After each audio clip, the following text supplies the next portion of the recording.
Hey you guys, I'm taking a hike in the woods. It's just one of those days I need to get out and get some fresh air and be in nature. It's so beautiful here. Can you see? Ooh, so many trees. It's amazing. I just wanted to give you a little update. So, along with the fertility journey that we've been on, I've always battled a problem with my thyroid. So my TSH has always been a bit above normal.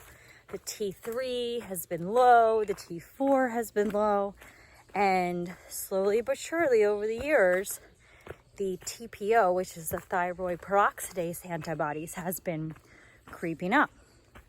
And, I've been taking thyroid all these years, and no one ever said anything about my TPO. It was in the 50s, then it was in the 70s, and the last time I had it checked, it was 90. And,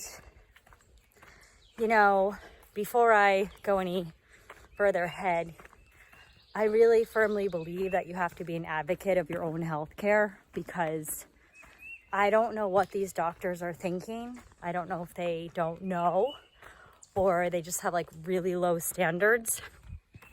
But I find that they miss things, or I don't want to say like misdiagnose, but they underdiagnose. Maybe they underdiagnose.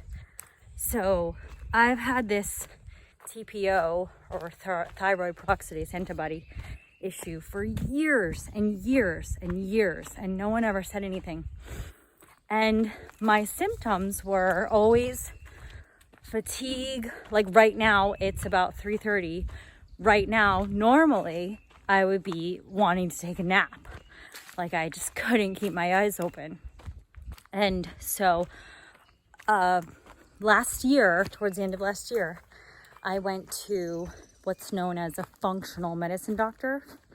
I highly recommend, if you have any kind of endocrinology or immunology problem, like autoimmune disease, to definitely see a functional medicine doctor. You can Google it. They are around. They are not cheap. They don't take insurance, or like very little insurance. But let me tell you something, they're worth it, because this woman changed my life. So, like I said, all these years I've been taking Synthroid. At first I started with 25 micrograms. Then they upped me to 50 micrograms. And I just wasn't like feeling better, I was always like chronically fatigued. And I'm not like a big person, but I always have had like that midsection bigness. I know you guys are gonna probably be like, she's a skinny bitch, but like, yes, I'm thin, and there's no reason for me. Holy shit, a tree just totally fell. You guys, check this out. A tree, like, so there's the stump, and this tree just completely collapsed and is laying across the path. This is crazy.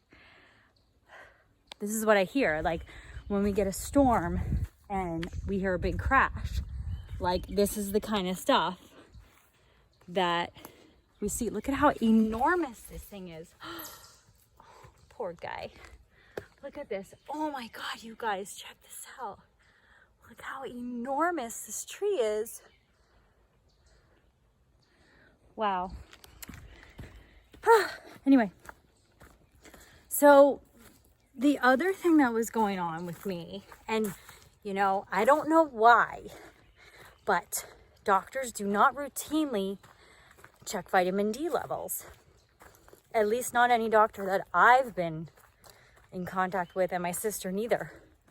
So vitamin D is so important, and the level should be between 60 and 80 when you go to get it checked. So So a lot of doctors will say normal is above like 30 or 40, but that's not good enough.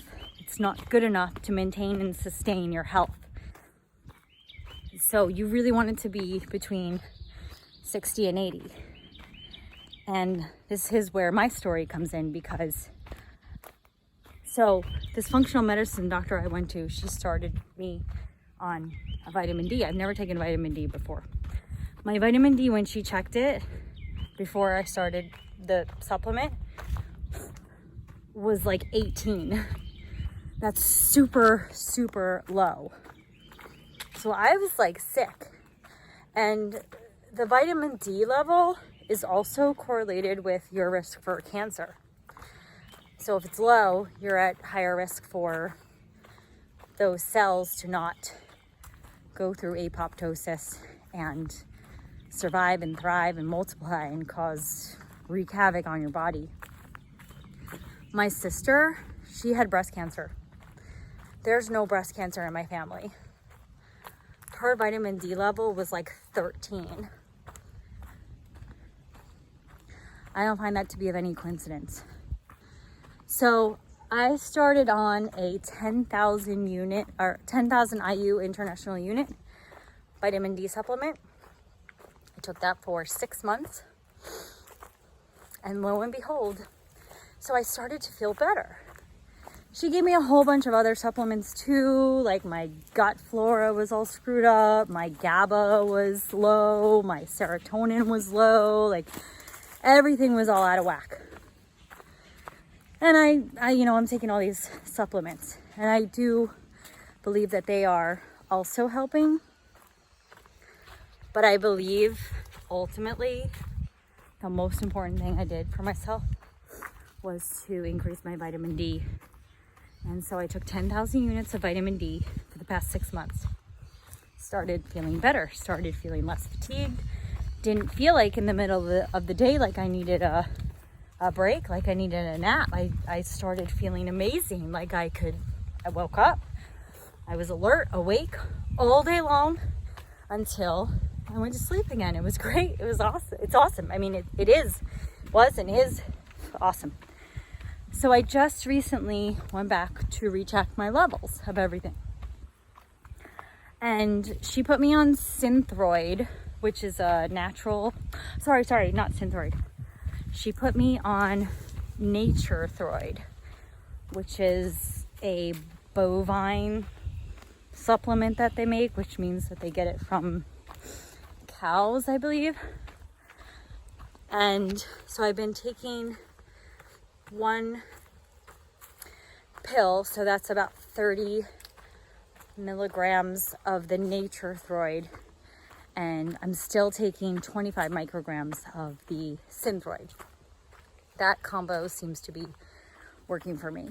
So I got my levels checked again. Now my vitamin D is 92. Like, whoa, it's never, ever been that high. Crazy. And guess what? My TPO, that thyroid peroxidase antibody, that level that indicates that you might have an autoimmune condition. So a high TPO indicates either Graves' disease or Hashimoto's, which are both autoimmune thyroid problems. And that level went from 90, now it's 11. It has never, ever been that low. It's still considered high. They want it below 9, but damn, I'll take it. I'll take 11 any day. And you know what? Like, I don't know why this was never correlated before, told to me before. It's like, hey, your thyroid's out of whack. Take some vitamin D. No one's ever said anything to me before about that. So then what did I do? I Google, because I Google stuff. You know, Google's crazy sometimes, but sometimes you can trust it. And, whoa. So I Googled vitamin D and thyroid peroxidase antibody, and wouldn't you know, taking vitamin D supplements lowers your thyroid peroxidase antibody. Yay. So that's what I've been doing. I feel amazing. Everything seems to be getting back to normal. It's awesome. And I'm just really happy with the results. So if you are suffering from autoimmune thyroid condition, or any autoimmune condition for that matter, increase your vitamin D level. Like, just take a supplement. Like I said, I took 10,000 units. Just got a bug in my eye. Even if you take like 5,000 units, anything, it's better than nothing. And if you have that autoimmune condition, then it's good to have your vitamin D be higher. Like I said, they typically want it to be between 60 and 80, and mine's 92. And I still have ways to go. So I'm gonna continue to take it until my TPO is normal.